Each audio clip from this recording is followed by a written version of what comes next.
Hello everyone, आप सभी का आपके अपने चैनल यूपी एग्जाम पॉइंट पे स्वागत है। मैं आज लेके आ गया हूँ एक केमिस्ट्री का और नया टॉपिक, जिसमें हम लोग सीखेंगे बैलेंस करना। इक्वेशन को जो है अनबैलेंस इक्वेशन को बैलेंस करना हम लोग चुटकियों में सीखेंगे, ठीक है ना।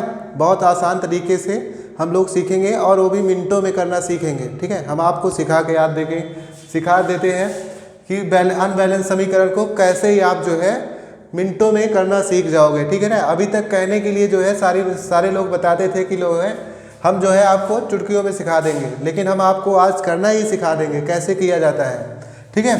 तो चलिए देखते हैं हम लोग। ये जो है आपके अनबैलेंस इक्वेशन है सारे, इन सबको आज हमें क्या करना है, बैलेंस करना है। तो हम लोग पहले ही देखते हैं बैलेंस करना है। तो बैलेंस करने से पहले आपको जो है ध्यान से इक्वेशन को देखना होता है, ठीक है।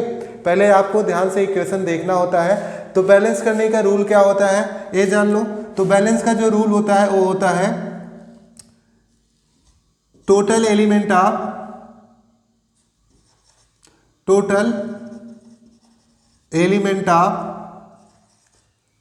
रिएक्टेंट। जो आपके रिएक्टेंट में टोटल एलिमेंट हो वो जो है जब टोटल एलिमेंट ऑफ प्रोडक्ट के बराबर होंगे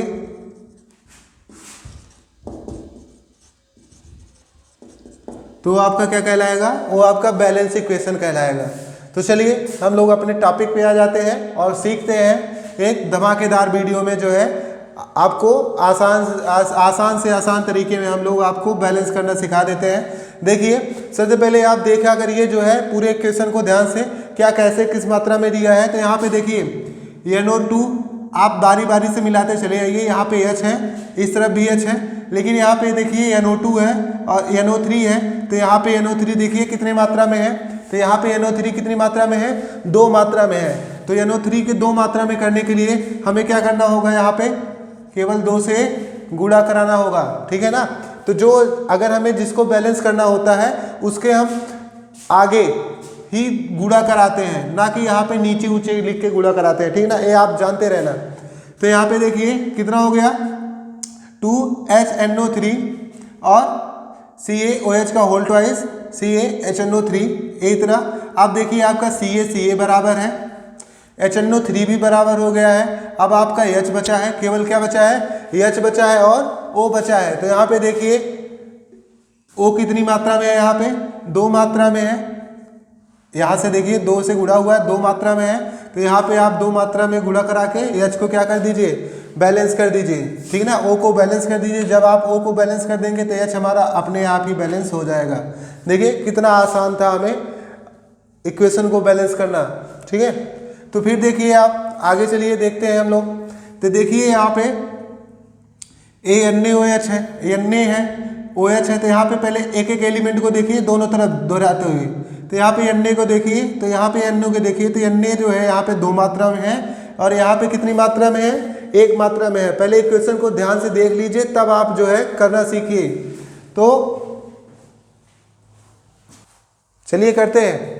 तो यहाँ पे देखिए Na जो है कितनी मात्रा में है, 2 मात्रा में है और यहाँ पे Na कितनी मात्रा में है, 1 मात्रा में है। तो Na को पहले बैलेंस कीजिए। तो हमने कहा बैलेंस करने के लिए आप जिस तरफ कम होगा उसी के आगे तरफ क्या करना है, आपको गुणा करा देना है 2 से। तो यहाँ पे क्या हो जाएगा, 2NaOH हो जाएगा। फिर आगे बढ़ते हैं। देखिए Na तो बैलेंस हो गया।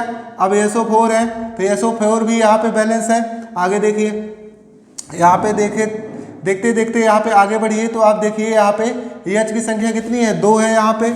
और यहाँ पे कितना है, यहाँ पे भी 2 है। O की संख्या कितनी है, 2 है। तो कुल मिला के 2H के यहाँ के 2H यहाँ का 2O। तो कुल मिला के कितने हो गए आपके H कितने हो गए, 4। तो अब 4H हो गए। तो यहाँ पे 2H पहले से है, तो 2 करने के लिए आप 4 करने के लिए 2 से गुणा करा दो, 2 हो जाएगा। और यहाँ पे A1 O।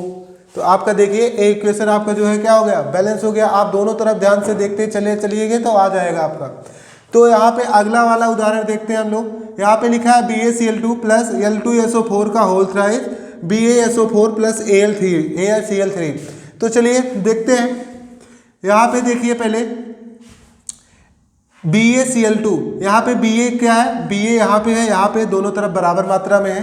अगला वाला देखिए Cl2 है और यहाँ पे Cl कहाँ पे है, यहाँ पे Cl3 है। यहाँ पे Cl2 है, यहाँ पे क्या है Cl3 है। तो आप देखिए अगर हमें इस तरह की बैलेंस करना होगा जो सेम नहीं रहेंगे डिजिट, तो आपको क्या कराना पड़ेगा, जो यहाँ का रहे वहाँ पे गुणा करा दीजिए, वहाँ वाले का यहाँ पे, मतलब यहाँ पे 3 था तो यहाँ पे हमने 3 से इस तरह गुणा करा दिया है, और इधर कितने से करा दिया है, वहाँ पे 2 था Cl 2 मात्रा में, तो इसलिए 2 Cl से गुणा करा दिया है हमने। तो देखिए आगे बढ़ते हैं। फिर अगला एलिमेंट था आपका L2, तो L2 से L2 बैलेंस हो चुका है। SO3 देखिए यहाँ पे क्या है, SO4 जो है का होल थ्राइज है, SO4 का होल थ्राइज है। यहाँ पे होल थ्राइज 3 मात्रा में है, यहाँ पे कितनी मात्रा में, 1 मात्रा में। तो 3 मात्रा करने के लिए क्या करना पड़ेगा, 3 से गुणा करा देना पड़ेगा। देखिए कितना आसानी से हम लोग जो है इस वाले इक्वेशन को बैलेंस कर लिए। ठीक है, बहुत आसान है इक्वेशन को बैलेंस करना सीखना हमें। चलिए फिर बढ़ते हैं, एक एक एलिमेंट को आप उठाइए तोड़ के। यहाँ पे Na है और यहाँ पे Na है, दोनों बराबर है भाई। यहाँ पे Cl है, एक Cl है, यहाँ पे भी एक Cl है, बराबर है। Ag यहाँ पे है, Ag यहाँ पे 1 है, तो ये भी बराबर है। HNO3 है, HNO3, तो मतलब ये पहले से इक्वेशन आपका क्या है, बैलेंस है, अनबैलेंस नहीं है, तो इसलिए इसको हम कुछ नहीं करेंगे। चलिए आगे देखते हैं। फिर यहाँ पे देखिए इस वाले इक्वेशन में, तो यहाँ पे लिखा है Fe2O3 तो Fe की संख्या यहाँ पे पहला एलिमेंट Fe है, यहाँ पे Fe में आ जाइए। तो Fe में आ जाओगे तो देखिए Fe वहाँ पे 2 मात्रा में, यहाँ पे कितनी मात्रा में है, 1 मात्रा में। तो आप बैलेंस कर लो ना भाई। तो हमने किस तरह से गुणा करा दिया, 2 से गुणा करा दिया, क्योंकि Fe वहाँ पे 2 था, यहाँ पे 1 ही था, तो 2 बराबर हो गए। अब देखिए पूरा इक्वेशन क्या हो गया, बैलेंस हो चुका है। आगे बढ़ते हैं। O जो है 3 मात्रा में, O 3 मात्रा में, Al 2 मात्रा में है, Al2 यहाँ पे है 2 मात्रा में। ठीक है, बैलेंस है पूरा। आगे बढ़ते हैं हम लोग। A भी बैलेंस हो चुका है, A भी वाला बैलेंस हो चुका है, A भी बैलेंस हो चुका है। चलिए इस वाले की तरफ चलते हैं। यहाँ पे देखिए BaCl2 है, कौन सा है, BaCl2 है। यहाँ पे H2SO4 है, यहाँ पे BaSO4 है, और यहाँ पे Cl है। तो ध्यान से देखिए यहाँ पे Ba 1 है, तो Ba यहाँ पे है, बैलेंस है भाई। यहाँ पे Cl 2 है, यहाँ पे Cl 1 है, यहीं पे तो गड़बड़ी है आपकी। तो हमें क्या करना है, हमने बताया आपको वहाँ पे जितना रहे इधर उसी के सामने वाले पूरे प्रोडक्ट में उतने से गुणा करा देना है। तो वहाँ पे 2 था, यहाँ पे 1 था, तो हमने 2 से गुणा करा दिया, तो 2HCl हो गया। अब देखिए H की संख्या 2 है, यहाँ पे भी 2 है, SO4 1 है, तो SO4 1 है। तो अब A भी इक्वेशन क्या हो चुका है आपका, बैलेंस हो चुका है। चलिए देखते हैं अगला। यहाँ पे देखिए इसमें है C6H12O6 plus O2 CO2 plus H2O। अब देखिए इसको, ये तो बहुत ही कठिन है, देखने से लग रहा है, लेकिन हम लोग देखते हैं अपने आसान से आसान भाषा में करेंगे कैसे होगा। तो यहाँ पे देखिए हमने बताया है कि यहाँ पे पहले एक एक एलिमेंट को पकड़िए। तो यहाँ पे हमने C है, C को लिया। अब जब C को ले लिया तो यहाँ पे C कितनी मात्रा में, 1 मात्रा में है, और वहाँ पे 6 मात्रा में। तो हम यहाँ पे क्या करेंगे, 6 से गुणा करा देंगे। आगे बढ़िए। यहाँ पे देखिए H कितनी मात्रा में है, फिर H यहाँ पे भैया देख सकते हो आप, यहाँ पे 2 मात्रा में, यहाँ पे कितने हैं, 12। तो 12 करने के लिए कितने से गुणा करा दोगे, 6 से। तो भैया ये भी 12 हो चुका है। अब O की संख्या बैलेंस कर लो। यहाँ पे O जो है 6 दूनी 12 हो गया है, यहाँ का 6 कुल मिला के 18 हो चुका है, 18 O हो चुके हैं। तो है कितना यहाँ पे आपके 6 ही O है। तो अभी 6 अगर 18 में 6 घटा दोगे तो कितना बचा, 12 O बचा। तो 12 O करने के लिए यहाँ पे हमें कितने से गुणा कराना पड़ेगा, 6 से गुणा कराना पड़ेगा। देखिए कितना हम लोगों ने मिनटों में क्या सेकंडों में करना सीख गए। ठीक है, इसका संतुलित अनबैलेंस रिएक्शन संतुलित कर दिया। अब आगे देखते हैं, इसी के आगे और बढ़ते हैं। यहाँ पे देखिए Hg प्लस O2 मतलब Mg प्लस O2। यहाँ पे देखिए M बराबर है Mg। यहाँ पे O2 में ही थोड़ा गड़बड़ी हुई है, तो O2 है यहाँ पे O है, तो हम 2 से गुणा कर दे रहे हैं ताकि बैलेंस हो जाए। देखिए इक्वेशन बैलेंस हो चुका है। यहाँ पे देखिए Mg भी, अब देखो 2 से गुणा करने के बाद Mg भी 2 हो गया, तो आप Mg में भी 2 से गुणा करा लीजिए। ठीक है, चलिए फिर आगे बढ़ते हैं। A है आपका PbO plus C CO2 plus 2Pb। यहाँ पे देखिए यहाँ पे लिखा है 2Pb। ठीक है, 2Pb है, तो 2Pb है भैया, यहाँ पे भी 2 से गुणा करा लो आप, 2Pb हो गया। ठीक है, 2Pb था, तो यहाँ पे Pb की संख्या 1 थी, 2 से गुणा करा लिए। आप देखिए बैलेंस हो गया इक्वेशन। चलिए ये भी बैलेंस हो गया। आगे बढ़ते हैं इसमें। तो यहाँ पे देखिए Fe 1 है, यहाँ पे Fe कितना है, 3 है, तो एफ ई यहाँ पे 3 है, तो इसको करने के लिए आप कितने से गुणा करा दो, 3 से गुणा करा दो, एफ ई बराबर हो गया। अब एच की संख्या देख लो, यहाँ पे ओ कितनी मात्रा में है, 4 मात्रा में है, और तो ओ 4 मात्रा में करने के लिए आप 4 से पहले जो है यहाँ पे 4 मात्रा करिए।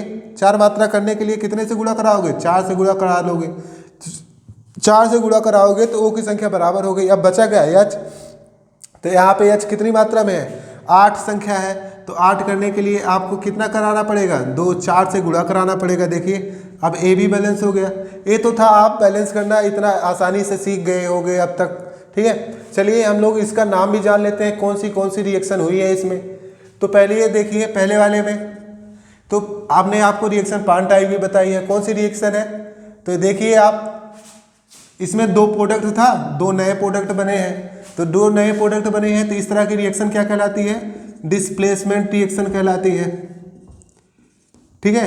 ए आपकी कौन सी रिएक्शन है, डिस्प्लेसमेंट। ओ भी कौन सी डिस्प्लेसमेंट है, वो भी इसका नाम है डुअल डिस्प्लेसमेंट। तो हिंदी में कहते हैं इसको द्विविस्थापन अपक्रिया। कौन सी कहते हैं, द्विविस्थापन अपक्रिया। यहाँ पे देखिए, यहाँ पे भी 2 प्रोडक्ट हैं और 2 नए प्रोडक्ट बने हैं, आयनों का एक्सचेंज हुआ है केवल। तो ए भी कौन सा है, ए भी आपका डुअल डिस्प्लेसमेंट है, मतलब द्विविस्थापन अपक्रिया है। चलिए आगे बढ़ते हैं। यहाँ पे देखिए, इसमें भी ए भी आपका डुअल डिस्प्लेसमेंट है, उतने ही में ही है।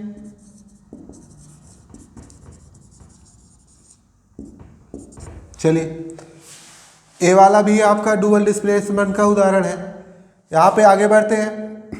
ये देखिए यहाँ पे लिखा है एक प्रोडक्ट है, मतलब एक आपका यौगिक है और एक आपका पदार्थ है। एक यौगिक है, एक पदार्थ है, तो ये आपका रिएक्शन जो है डुअल डिस्प्लेसमेंट नहीं है। डुअल डिस्प्लेसमेंट में दोनों यौगिक होते हैं, यहाँ पे एक पदार्थ है और एक तत्व है, तो ये आपका कौन सा रिएक्शन है, डिस्प्लेसमेंट, जिसको हम लोग कहते हैं विस्थापन अपक्रिया। ये आपका एक ही विस्थापन है, मतलब विस्थापन अपक्रिया है। ए वाला भी आपका डुअल डिस्प्लेसमेंट है, द्विविस्थापन अपक्रिया का उदाहरण है, ठीक है। अब यहाँ पे इसको देख लीजिए, ए आपका देखिए तो एक हिसाब से देखा जाए तो ए आपका जो है डुअल डिस्प्लेसमेंट का उदाहरण होने के साथ साथ ए आपका रिएक्शन कहलाता है कंबर्सन रिएक्शन, कंब्यूशन रिएक्शन कहलाता है, ठीक है ना। यहाँ पे यस होता है, कंबर्सन रिएक्शन होती है, जिसको हिंदी में हम लोग कहते हैं दहन अपक्रिया। दहन अपक्रिया की पहचान क्या है, प्रोडक्ट में क्या निकलेगा, CO2 और H2O। चलिए आगे देखिए, यहाँ पे 2 पदार्थ थे, 2 पदार्थ मिलके एक पदार्थ बना है, कौन सा रिएक्शन है, तो ए आपका एडिशन रिएक्शन है। कौन सा रिएक्शन है, एडिशन रिएक्शन है, या इसे कहते हैं कॉम्बिनेशन रिएक्शन। कौन सी रिएक्शन है, कॉम्बिनेशन रिएक्शन। यहाँ पे देखिए PbO है प्लस C है, यहाँ पे CO2 है और Pb है, तो एक पदार्थ एक एलिमेंट, एक पदार्थ एक एलिमेंट, तो ये वाली रिएक्शन कौन सी है, डिस्प्लेसमेंट रिएक्शन है। चलिए यहाँ पे देखिए, ए वाला भी वही है पूरा, एक एलिमेंट एक पदार्थ, एक पदार्थ एक एलिमेंट। ये भी किसका उदाहरण है, डिस्प्लेसमेंट रिएक्शन का है, ठीक है। उम्मीद करते हैं जो है आपको ये जो है इक्वेशन को बैलेंस करना आ चुका होगा, और जो है हम लोग पहचानना भी सीख गए होंगे कौन सी अपक्रिया किसमें होती है। इसी तरह वीडियो पाने के लिए जो है हमारे चैनल को जो है ज़्यादा से ज़्यादा लोगों तक शेयर कीजिए, और जो है सब्सक्राइब भी कीजिए और वीडियो को लाइक भी कीजिए। तब तक के लिए मिलते हैं अगले वीडियो में, तब तक के लिए जय हिंद जय भारत।